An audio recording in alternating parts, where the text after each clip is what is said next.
Empezamos ahora. Bien. Bueno, buenos días.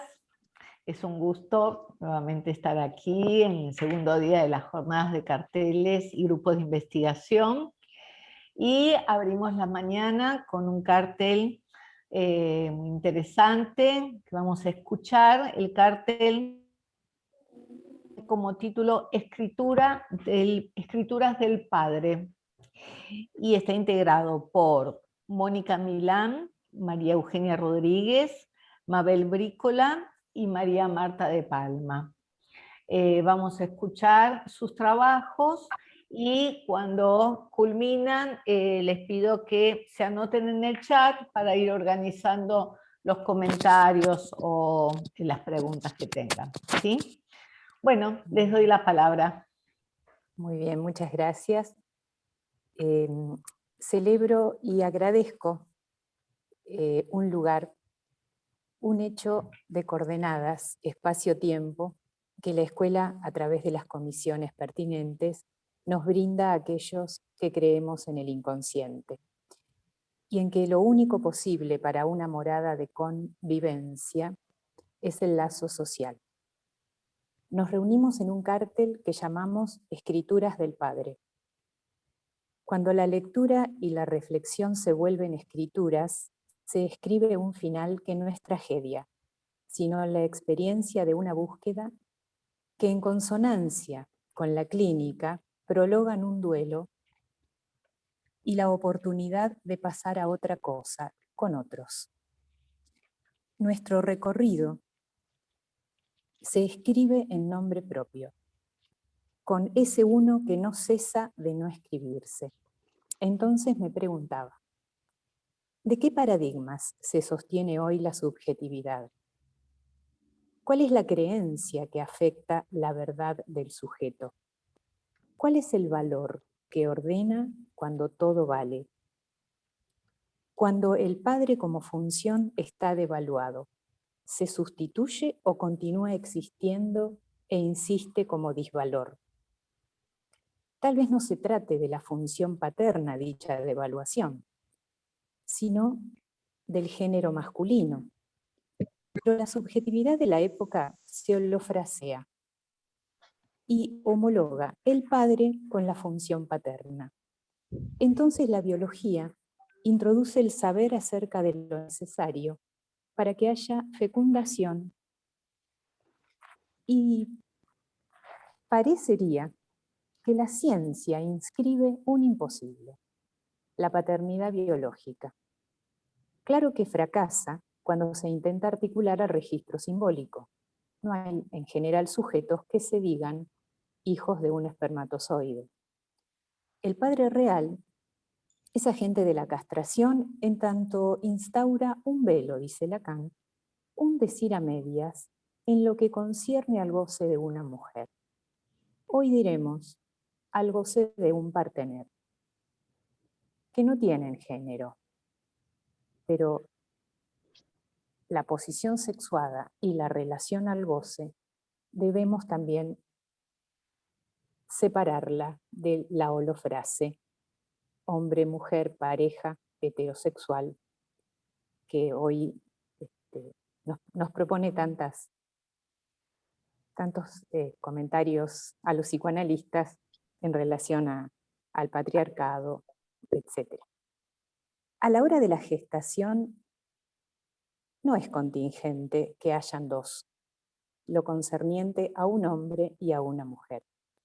Al igual que una de las escrituras del Padre, S1, S2, es por la posición del Padre como significante unario, el S1 del par ordenado que puede haber discurso a partir de ese significante. Y además, el discurso ordenado según este par significantes permite la metáfora. El discurso capitalista, falso discurso, que hace que en el lugar de la gente esté el sujeto y que se dirige a un saber, a un otro con minúscula, y le pregunta acerca del saber, acerca de la verdad, impide que la relación de este par ordenado impide que se produzca la metáfora paterna, que es otra de las escrituras del padre.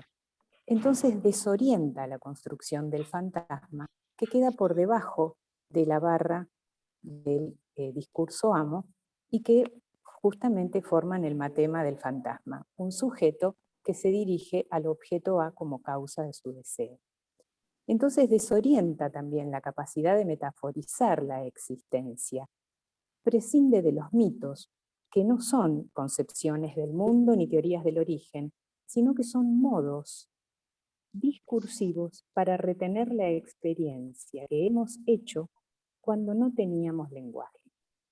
Una verdad a medio decir, por lo cual invitan a la incertidumbre, al fantaseo, a la poiesis. No se olvidan, porque ya fueron olvidados. Invitan al deslizamiento del deseo por esa rueda de molino, decía Lacan, de la gramática metonímica. Aunque el psicoanálisis es una práctica y un discurso laico, sin revelaciones ni dogmas que preparan para otra existencia, comparte con las religiones el núcleo del sujeto, la creencia. El objeto de la ciencia en la clínica, el objeto de la creencia en la clínica no es la existencia del otro, sino la creencia de la falta en el otro, sin la cual no habrá saber inconsciente a producirse. Saber y verdad como enigma. No hay una verdad que exista al sujeto. Los anclajes encarnan en un vacío que propicia la metáfora.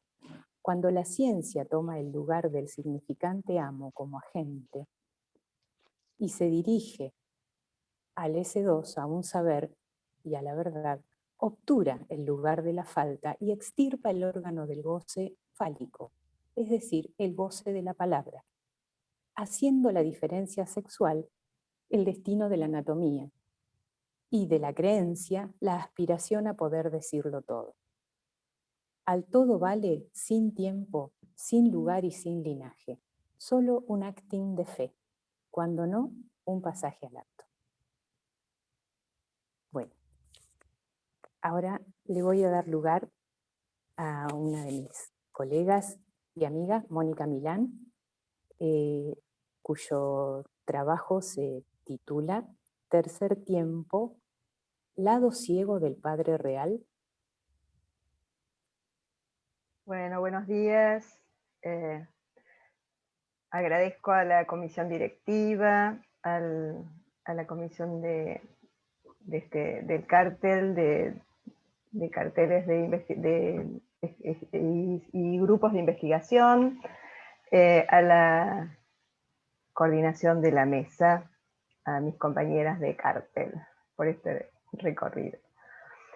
Bueno, como dijo María Marta, el título en el marco del cártel Escrituras del Padre de mi escrito es Tercer tiempo, lado ciego del Padre Real. El tercer tiempo es una tradición del rugby por la cual luego de finalizado el partido los contrincantes se encuentran para compartir un espacio para confraternizar y suavizar los resentimientos que pudieran haber surgido de la confrontación. El lado ciego es un lado cerrado, corto, estrecho, que está en todos lados en el campo de juego, pero solo el jugador verdaderamente intuitivo lo reconoce instantáneamente y reacciona rápido para explotarlo. Bueno, ahora voy a una cita del Seminario 10 de Lacan. Los ojos del Buda de Kamakura remiten al caos. De la cosmogonía de Hesíodo deriva la idea de que en primer lugar existió el caos. Escrituras del Padre, como decía María Marta, fue un recorrido de 2 años y medio con la modalidad de cártel de escuela atravesado por interrogantes e investigaciones bibliográficas acerca de la función paterna en la subjetividad de la época. Y también un espacio propiciatorio de lazos y encuentros de articulación teórico-clínica, deseo de analistas mediante. Desde la relectura del mito de Edipo y el análisis de su arquetipo o estructura, fue inevitable la pregunta ¿qué del mito hoy? Las configuraciones familiares actuales no serían causa de este interrogante, dado que, para el psicoanálisis, los conceptos padre y madre son concebidos en tanto función, más allá del género y de la biología. Sin embargo, en nuestra clínica no nos es indiferente el cómo o el contexto en que cada sujeto atravesó la experiencia desde sus otros primordiales en tiempos constitutivos. Fue menester, en este tiempo particular de distanciamientos sociales y posibles aproximaciones subjetivas, pensar más allá y más acá del contexto de la pandemia que nos afecta mundialmente, optando por considerar las variantes epocales e invariantes estructurales para referirnos a lo constitutivo y a la producción de subjetividad. Entre otros conceptos destaco el que hizo eje y causó el intercambio de miradas, la asimetría, bueno, con varias lecturas de Silvia Bleichmann al respecto, decía la asimetría padres-hijos, un tanto difusa en la actualidad, como un aspecto epocal inevitablemente asociado a cierta ruptura contemporánea de los modelos clásicos. Las preguntas por qué es un niño hoy y qué es un padre hoy, más la interesante conclusión de Alba Flessler, un niño hoy es un niño que sabe, hicieron lugar a inferir que un sujeto en posición de saber no cuenta con otros a quienes suponer saber. Cuestión que nos aproximó a ahondar en esa suerte de asimetría difusa que hoy se constata en los modos epocales de crianza y de relación entre padres e hijos, como a su vez en la clínica contemporánea con niños y jóvenes. Desde lo dicho hasta aquí, recorto un episodio de amplia difusión mediática denominado El crimen de Villa Gesell, no sé si lo recuerdan. Ocurrió en el mes de enero del año pasado, cuando Fernando murió por un traumatismo cráneoencefálico. Uno de los titulares de un medio gráfico lo decía más o menos así: el asesinato de un chico por jugadores de rugby en Manada, conmociona en Argentina. Impactante, no solo por lo devastador de la muerte de un adolescente que empezaba a armar un futuro inmediato a la manera propia, considerando los dichos de sus padres y amigos, quienes refirieron que en el mes de marzo de este año hubiese comenzado la carrera de abogacía, sino por la trama de estos acontecimientos en el marco de la inminencia de una amenaza de brote viral mundial. La escalada de violencia ocurrió en un espacio donde la diversión se opuso paradojalmente a lo diverso, abandonando el placer para pasar al goce irrestricto, una suerte de tercer tiempo, pero fuera de contexto. El alcohol sin degustación o sin medida, los roces físicos, la difusa asimetría donde el otro diferente se tornó amenaza y fue atacado en masa, o desde el decir periodístico, en manada, donde la única ley que se reconoció fue la de la arbitrariedad. Los adultos presentes, entre comillas adultos, los custodios del boliche, los sacaron a golpes, dejándolos a su suerte. A su vez, ellos mataron a golpes a ese otro que tal vez representó la diferencia amenazante, allí donde intentó parar la pelota para intentar divertirse, seguir bailando. Episodio que nos lleva a pensar, ¿qué lugar para el padre, representante de la ley ordenadora de goces y propiciatoria del lazo social, en estas subjetividades arrasadas o desenlazadas de lo simbólico, en las que lo real de un goce irrestricto irrumpió sin velo? Una cita del malestar en la cultura que tal vez aporte luz a estos fenómenos tan difíciles de aceptar, donde Freud dice: recuerdo mi propia resistencia cuando la idea de pulsión destructiva apareció por primera vez en la literatura psicoanalítica, y cuánto tiempo tardé en aceptarla. Mucho menos me sorprende que también otros hayan mostrado idéntica aversión y que aún sigan manifestándola, pues quienes creen en los cuentos de hadas no les gusta oír mentar la innata inclinación del hombre hacia lo malo, a la agresión, a la destrucción y con ello también a la crueldad. A su vez, el maestro vienés, con su valentía indiscutible en época victoriana, aplicando el concepto de libido para el esclarecimiento de la psicología de las masas, señaló que no haría concesiones, no eludiría la palabra amor, ocultada por los autores de la época, según él, tras el biombo de la sugestión. Los autores hablaban de sugestión de contagio, no sé si recuerdan Psicología de las Masas, para definir el vínculo, decían ellos, o lazo sentimental que subyace en el alma de la masa. Y que si el individuo resigna su peculiaridad, se deja sugerir por los otros, lo hace porque siente la necesidad de estar de acuerdo y no oponérseles, por amor de ellos, dice Freud. Pienso, ¿no? Por temor a la pérdida de amor. El término padre real, en el reverso del psicoanálisis, para Lacan puede deslizar inicialmente hacia el fantasma neurótico del padre castrador, pero a su vez aclara Lacan, en ninguna de las formas del mito que Freud construyó para argumentar el origen de la ley se plantea esa idea. En El nombre del padre, Norberto Rabinovich propone una mirada interesante acerca de la decisión de Lacan de apartarse de la idea freudiana del padre de la horda primitiva, siendo desde su punto de vista de imposible verificación y otorgándole por lo tanto estatuto de mito. Desde ese carácter mítico se destacan tres vectores lógicos, encarnados en la construcción del originario, enunciados del siguiente modo.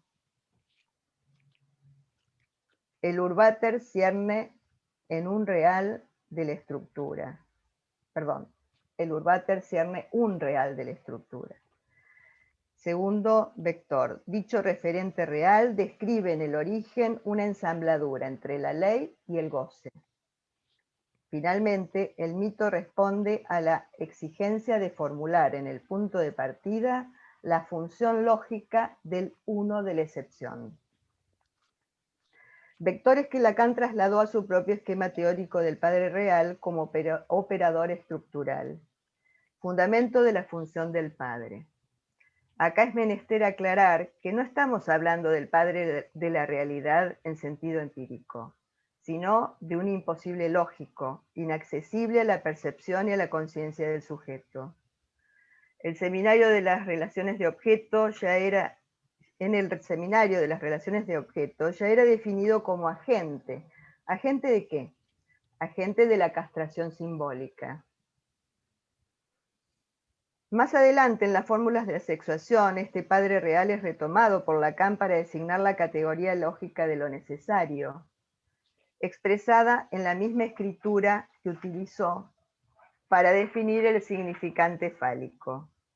Existe al menos uno que dice no a la función fálica, permitiéndonos de este modo inferir que hace una clara referencia al padre real como significante. Significante uno que especifica el lugar de la excepción en el conjunto significante.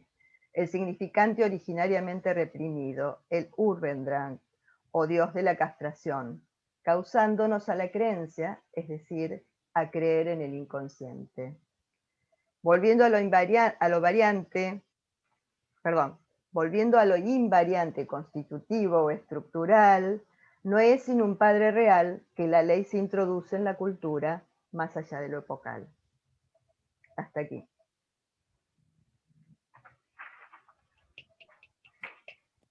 Bueno, gracias, Mónica. Gracias. María Eugenia María Eugenia Rodríguez compartirá con nosotros el escrito que dio en llamar La función paterna y sus avatares. Bueno, buenos días para todos. También hago extensivo el agradecimiento a la comisión directiva, a la comisión de cártel de carteles y grupos de investigación, bueno, al grupo de compañeras con quienes estuvimos trabajando, como decía Mónica, a través de estos 2 años y medio, este tema que tanto nos causó y nos ayudó a pensar. Y también a lo personal quiero agradecer a Alba Fleschler, que veo que está escuchando, gracias Alba, y a Analía Megdesian, cuyos seminarios iluminaron mucho mi escrito y me permitieron apuntalar mucho de las ideas que venía trabajando. Bueno, la función paterna y sus avatares. La formalización del cártel que titulamos Las escrituras del padre en psicoanálisis fue sin dudas un primer resultado de un recorrido donde emergieron diferentes interrogaciones, se desplegaron diversas líneas de interés y se pusieron en discusión distintos criterios de abordaje. Como consecuencia de ello, las coordenadas que guiaron nuestro trayecto en relación a quién es un padre se vectorizaron principalmente sobre 2 ejes que definen conjunciones y diferencias. Por un lado, lo que es del orden de lo constitutivo o instituyente de la estructura psíquica, es decir, lo invariante, que trasciende los modelos sociales e históricos, y por otro lado, lo que es del orden de la producción de subjetividad, es decir, aquellas variantes epocales que hacen a la construcción social de un sujeto y lo inscriben en un tiempo y espacio determinado. Desplegar el eje de lo invariante en la producción del psiquismo nos condujo a 2 articuladores centrales, Edipo y castración, a partir de lo cual emergieron diferentes interrogantes, como ser, ¿qué del Edipo hoy? ¿Qué se conserva del mito originario cuando más allá está la estructura? ¿Cuáles son los riesgos cuando la asimetría entre padres e hijos se torna vacilante y los ideales como la libertad y la palabra se vuelven difusos o devaluados? ¿Qué vicisitudes pueden advenir en los caminos de la formación de síntomas en los hijos cuando hay fallas en la transmisión e inconsistencias fálicas en un padre? Es claro que a lo largo de los últimos años venimos asistiendo a una sustancial metamorfosis de las familias, donde a las nuevas formas de ensamblaje se sumaron, a partir del avance tecnológico al servicio de la reproducción, nuevos modos de engendramiento. Rupturas que evidencian no solo mutaciones en los modelos clásicos de conformación familiar, sino además la posibilidad radical de la disyunción entre el engendrar y el encuentro de los cuerpos, es decir, el engendramiento sin coito sexual. Ahora bien, lo que no ha variado, y podemos seguir afirmando, es que un sujeto, diferenciándolo del ser viviente, no se engendra naturalmente, y que serán necesarias determinadas operaciones para su constitución. Desde esta perspectiva, nos preguntamos, como se mencionó introductoriamente, acerca de la vigencia del Edipo como articulador fundamental frente a estas nuevas formas de procreación y crianza. Porque más allá de lo homo o lo hetero, más allá de quién se erige hombre o mujer, sabemos, siguiendo las coordenadas teóricas lacanianas, que padre y madre en tanto otro representan funciones lógicas. En este sentido, el Edipo adquiere estatuto lógico y la noción de padre interviene como operador simbólico, atributo que remite a una función, nombre del padre. Expresado de otro modo, sabemos que un padre de la realidad puede o no representar esa función simbólica, contingencia que nos advierte que no es necesario un hombre para que haya un padre, sino que se tratará de un lugar tercero en la lógica de la estructura, lugar que lo instituye por la incidencia fálica como único agente regulador en la dialéctica edípica. Esta dimensión simbólica del padre no es otra cosa que convocar en posición de referente tercero al significante fálico. Cuando Lacan en el seminario, el reverso del psicoanálisis, nos habla del padre real, noción en la que incursionamos en nuestro recorrido teórico, nos advierte que no se trata de una categoría nueva o adicional, sino que se refiere a uno de los nombres del padre, afirmando con contundencia que el padre real no es otra cosa que el agente de la castración, operación primera esencialmente simbólica. Y agrega, operación real introducida por la incidencia del significante. De esta manera se trata del padre real como construcción y efecto del lenguaje. Pasamos del padre de la horda primitiva al padre de la nominación, acepción última que se corresponde con la pluralización del nombre del padre e implica una serie de operaciones, camino de las identificaciones en los tres registros, real, simbólico e imaginario.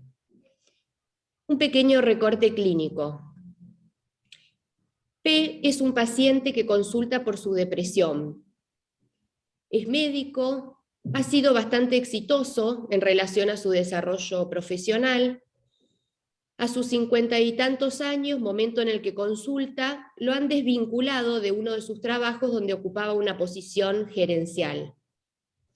Está separado desde hace más de 15 años, tiene 3 hijos, 2 varones de 28 y 26 años y una mujer de 20.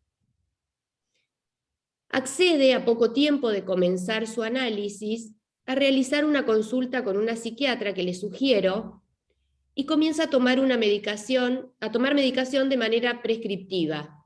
Antes lo hacía arbitrariamente. Describe su cuadro depresivo como parte de la genética heredada de su padre. Se define como solitario, soberbio, irascible, con escasos lazos sociales. Rasgos que, según refiere, a medida que fue pasando el tiempo, se fueron exacerbando. Sucede un hecho el día que su hija menor cumplía la mayoría de edad, sus 21 años. Se entera que hubo una reunión de celebración en la casa de su exmujer, donde vive su hija, fiesta junto a otros hijos y algunos amigos, ante lo cual él se siente traicionado y despreciado por su hija.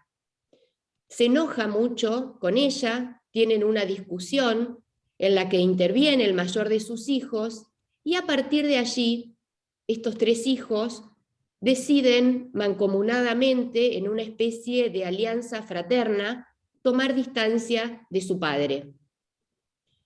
Ello implicó no tener ningún tipo de contacto con él, ni presencial ni virtual. Lo bloquean del celular y no acceden a ninguna maniobra que él intenta para franquear este alejamiento, como aparecerse en la puerta de sus trabajos o llamar desde una línea privada para que lo atiendan, o presentarse incluso en la casa de su exmujer para ver a su hija, suceso que derivó en una denuncia judicial. Modo de separación en lo real frente a un padre que se les iba encima con todo su goce. Una respuesta proporcional a la medida del goce que transmitió y que requirió de este pacto entre los hermanos para poder aunar la consistencia de un no a su violencia, un no a su amor enfermizo y desmesurado, así lo nombra su hija, un no a sus certezas y aleccionamientos acechantes, un no que delata lo fallido de lo simbólico en la función de padre, la insensatez de sus demandas y la imposibilidad de situar la falta como condición de articulación fálica. Un no que, enmarcado en el lazo transferencial, posibilitó a su vez interrogaciones como: ¿Tendrán razón los chicos en que este tiempo era necesario para recapacitar y hacerme cargo de lo que he hecho y he sido? Respetar esta distancia que me piden, ¿cuenta como un modo de reparación posible? ¿Y si el padre que ellos quieren o pretenden no soy yo? Sabemos que un padre no solo dona su falta o falo simbólico, sino que además en tanto se erige nominante, transmite también su goce, es decir, incide en la distribución de los goces en la trama edípica. Advertimos lo fallido en relación a la función nominante de un padre que no cede en su goce y no permite una separación más que en lo real por parte de sus hijos. Fallas que obstaculizan un buen anudamiento entre deseo, amor y goce.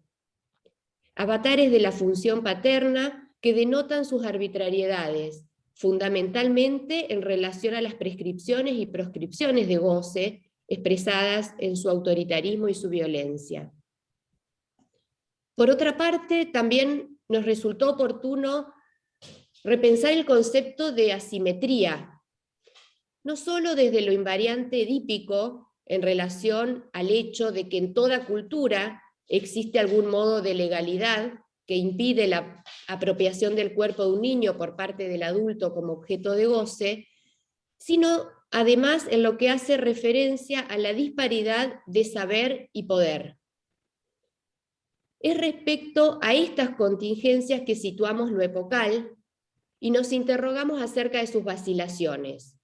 Cuando en nuestra clínica hallamos una abierta desorientación de los padres en relación al ejercicio de su función, confusión respecto de la puesta de límites, desconcierto en cuanto a sus responsabilidades y autoridad, escasez de la presencia real del adulto incautada en estos tiempos por la omnipresencia de la virtualidad, garante de certezas y verdades, fluctuación en lo que hace a la oferta del adulto como un otro orientador de los goces, equiparándose muchas veces como meros objetos de consumo frente a las tentaciones pulsionales y a la inmediatez de las satisfacciones. Para finalizar, es en el ámbito privilegiado de nuestra praxis clínica donde no solo constatamos cómo esos ejes, el de lo invariante y el de lo variante, se entrecruzan, se recubren, sino que es donde además observamos sus consecuencias y efectos subjetivos. Ello nos exhorta una vez más a centrarnos en la singularidad del sujeto, premisa invariante fundamental que nos permite sostener la vigencia del psicoanálisis más allá de los avatares de la época. Muchas gracias.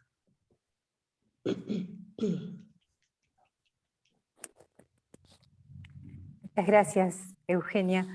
Bueno, vamos a escuchar ahora a nuestra colega Mabel Brícola con su trabajo que dio en llamar Huellas halladas en los senderos del Padre, una escritura posible. Bien, gracias María Marta. Buenos días a todos. Para comenzar, agradezco a los miembros del cártel de Cárteles e Investigación por la invitación a poder poner en circulación lo producido en nuestro grupo, en mi caso oficiado de oportuno incentivo.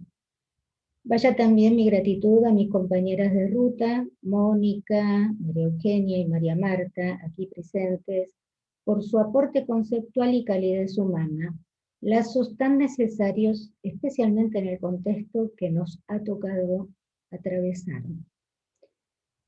Bien, el título, como dijo María Marta, Huellas halladas en los senderos del Padre, una escritura posible. Cito: por su parte sean ustedes perfectos, como es perfecto el Padre de ustedes que está en el cielo.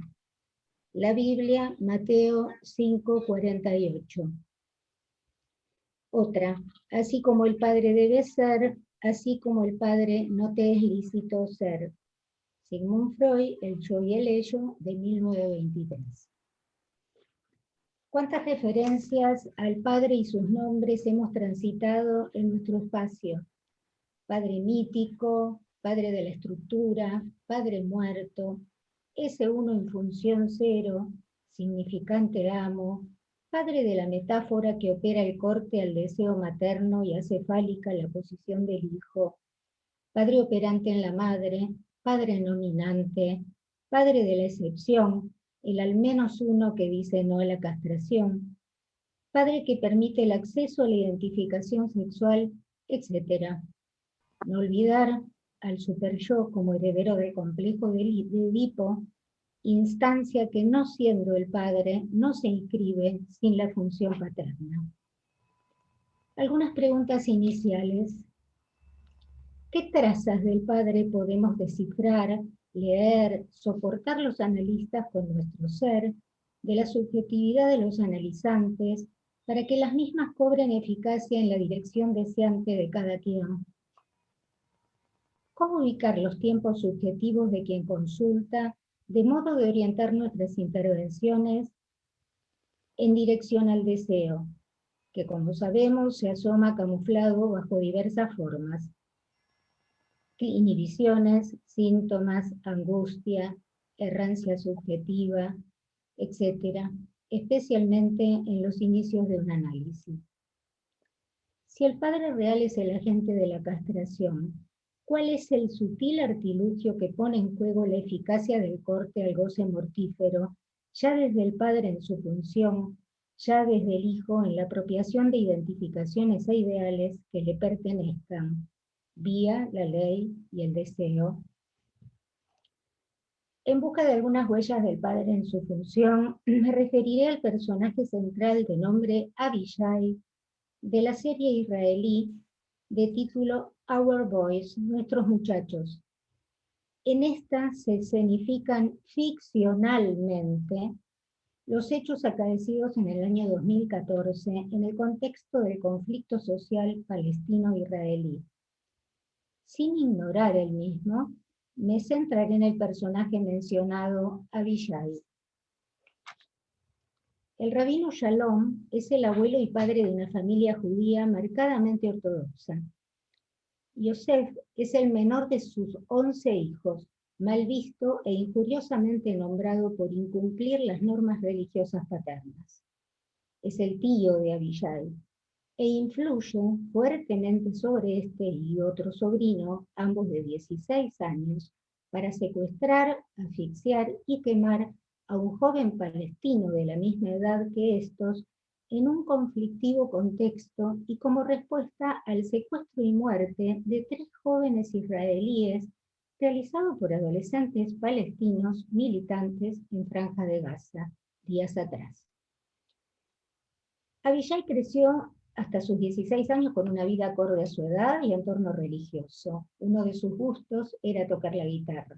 Si pasaba frente a una casa de música, se paraba a escuchar el sonido de algún instrumento. Tocaba en fiestas familiares junto a su tío Yosef y primos. Solía visitar la casa de su tío y quedarse a dormir. La esposa de este los recibía con cariño. La tradición religiosa familiar ordenada por el abuelo marcaba el momento de ingresar a la Yeshivá, centro de estudios de la Torá y el Talmud, tradición escrita y oral de los judíos.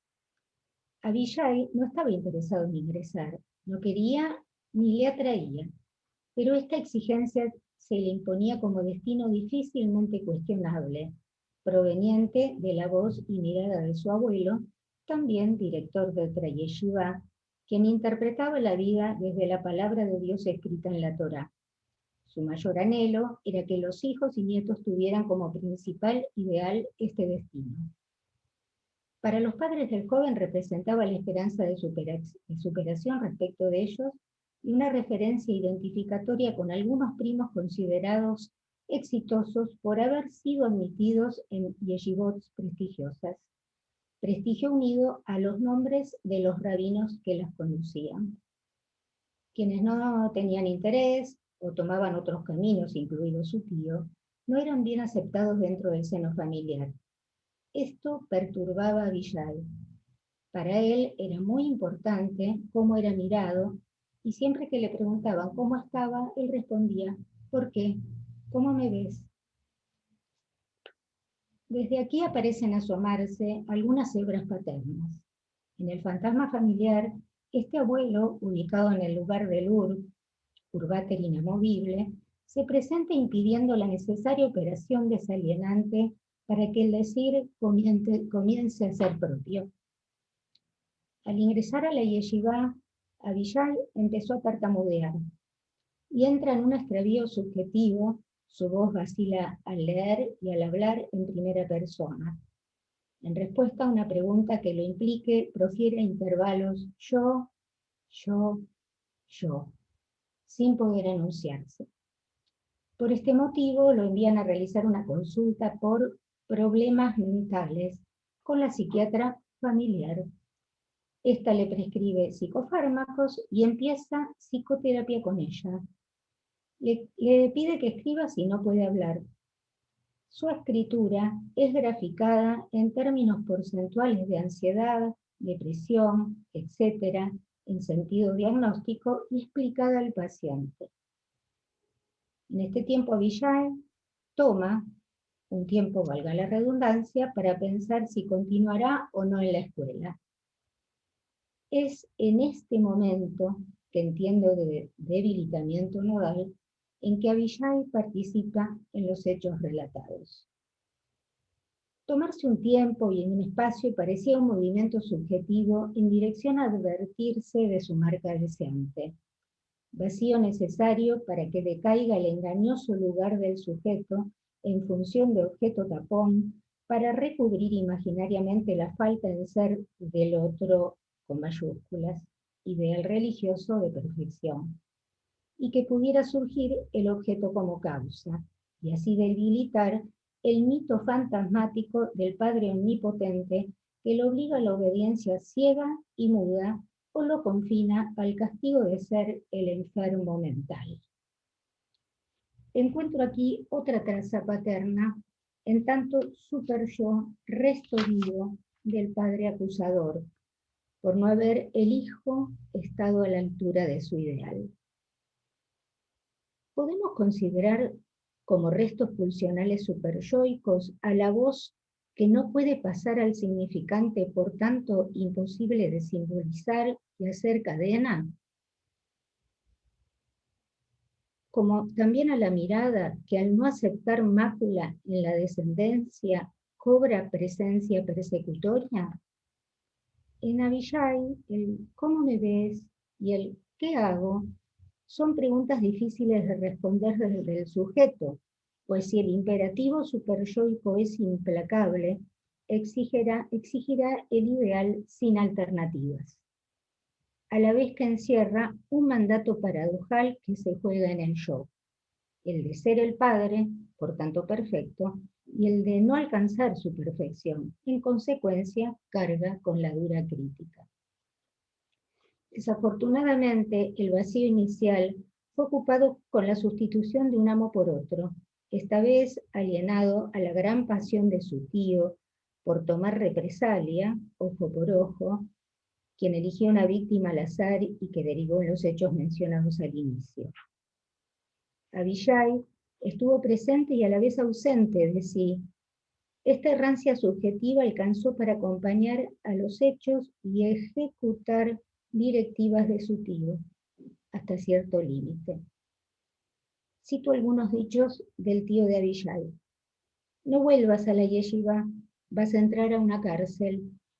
Te gusta hacer cosas con las manos, ven a trabajar conmigo. Vamos a elegir a un chico, tiene que ser más chico que tú. Deja la guitarra, ya no la precisamos. Esto ya ha ocurrido los hechos, ¿no? Que él empezaba a tocar la guitarra nuevamente. A consecuencia de lo acaecido, tío y sobrinos tuvieron juicio y sentencia jurídica. Actualmente cumplen condena en cárceles de Israel. Cito otros dichos circulantes en la familia y los próximos. Del abuelo al nieto, debes entrar por la yeshiva. Yo puedo hablar con el director. Abishai, ¿te has decidido a retomar? Él comienza a gaguear, tartamudear. Moisés gagueaba, pero cuando entregó la Torá al pueblo no tartamudeó porque es palabra de Dios. Sabemos la verdad, que todo esto que pasa es por la enfermedad mental en nuestra familia. Del padre de Abishai a su hijo: te decidiste a retomar, estamos muy orgullosos de ti, serás mejor que yo. De la madre de Abishai a su hijo: vuelves a la yeshiva a donde perteneces. De la psiquiatra de Abishai en una visita a la cárcel: te pido perdón por algo que surgió en el tratamiento, te sentiste presionado para ir a la yeshiva.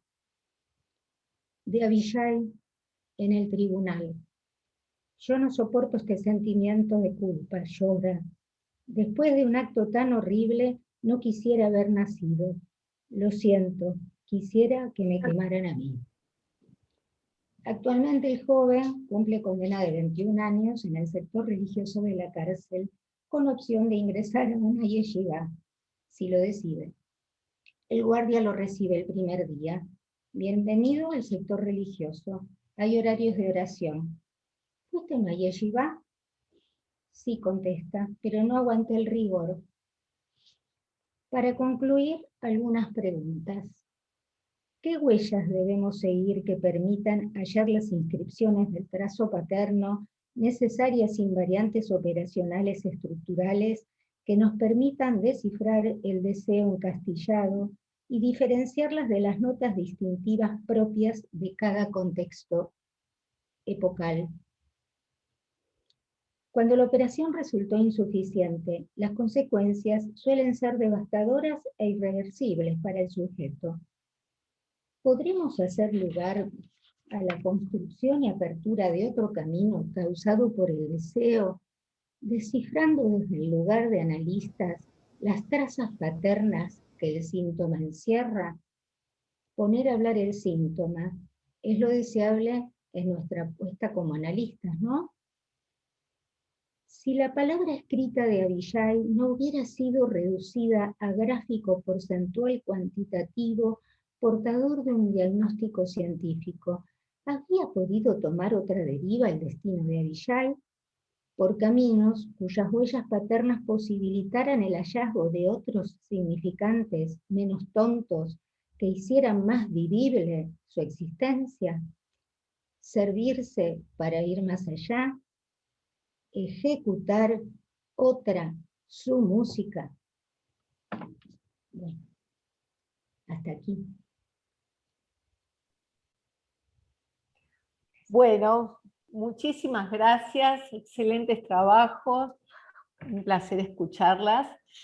Tenemos muy poquitos minutos, pero lo que yo les sugiero es si pueden poner en el chat los mails, así continúan, digamos, dialogando por mail, para quien no llegue a hacer los comentarios o preguntas.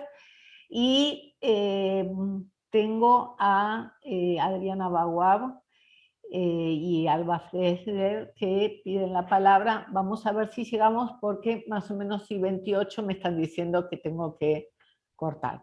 Así que bueno, empecemos. Adriana Baguab, te doy la palabra. Sí, buenos días a todos. Bueno, quiero realmente agradecerles los trabajos, me parecieron excelentes, como recién se dijo, y quería subrayar esto, ¿no? Cómo ustedes marcan las invariantes y las variantes de la época y, digamos, preguntarles si esto de escrituras del padre, ¿no? Frente a esta época en donde los niños saben, donde hay, digamos, estas contingencias en relación a la función paterna, si este título, y también por lo que decía María Eugenia respecto de, es cierto, ¿no? Frecuentemente recibimos consultas de padres porque no saben cómo orientarse frente a esta subjetividad. Por eso me parecía que daba lugar, esto de escrituras del padre, a pensar el espacio analítico como un lugar a donde algo de la función paterna opere allí una escritura de esa función justamente para frenar esto que se llamó tan precisamente un goce irrestricto, que a veces, digamos, prima en la estructura. Eso por un lado. Por otro lado, me parecía muy interesante en el último trabajo. La verdad que en cada trabajo habría algo para decir, así que quizás después les escribo, pero esto de la diferencia entre la voz del super yo, digamos, de los dichos, ¿no? Quizás los dichos podrían ser, digamos, esa voz que, digamos, manda obscena y feroz, esa voz del padre, a lo que tiene que ver con un decir, ¿no? Que podría ser justamente una voz del padre, digamos, horadada por la castración. Creo que en cada uno de los trabajos se mostró esa diferencia y cómo hay algo del orden de lo real del padre, digamos, ¿no? Como lo que opera en la castración, que es necesario reinscribir o escribir en un análisis. Bueno, es un comentario y bueno, también si quieren decir algo sobre esto que son escrituras y cómo opera esa escritura en el análisis.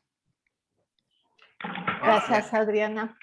Les propongo darle la palabra a Alba y después que ella formule su pregunta o comentario, dejaríamos aquí y ustedes, bueno, siguen el diálogo por otra vía, ¿sí? Sí, gracias. Sí, sí. Alba, Gracias. te escuchamos. Hola, buen día, un gusto, Hola, felicitaciones, contenta que estemos aquí reunidos. Voy a tratar de ser brevísima por el tiempo. Quiero agradecerles sobre todo esto que fue mencionado en la mesa, de lo que implica poner a hablar el síntoma que implica en nuestra época la pregunta ¿por qué es un padre?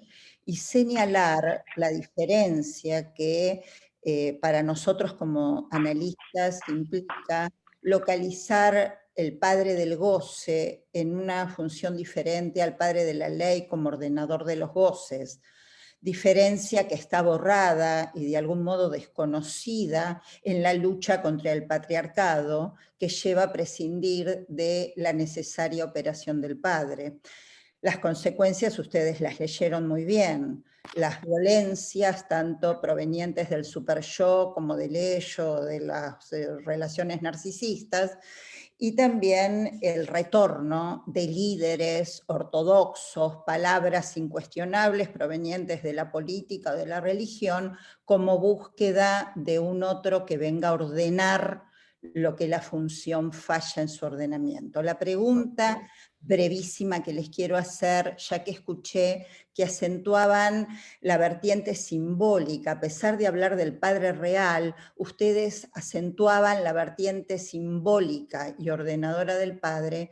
Les quería preguntar si pensaron algo de esta función de lo real, del otro real en los tiempos instituyentes, es decir, qué incidencia tiene lo real del otro en la Constitución, no solo lo simbólico, porque podría llevarnos o deslizarnos, según me parece entender, a prescindir entonces de la función del cuerpo del padre en ese lugar tercero que ustedes mencionan. Me interesa si pudieron abordar algo de esto, de la cuestión del cuerpo, lo real, del otro real, como en relación al padre. Gracias.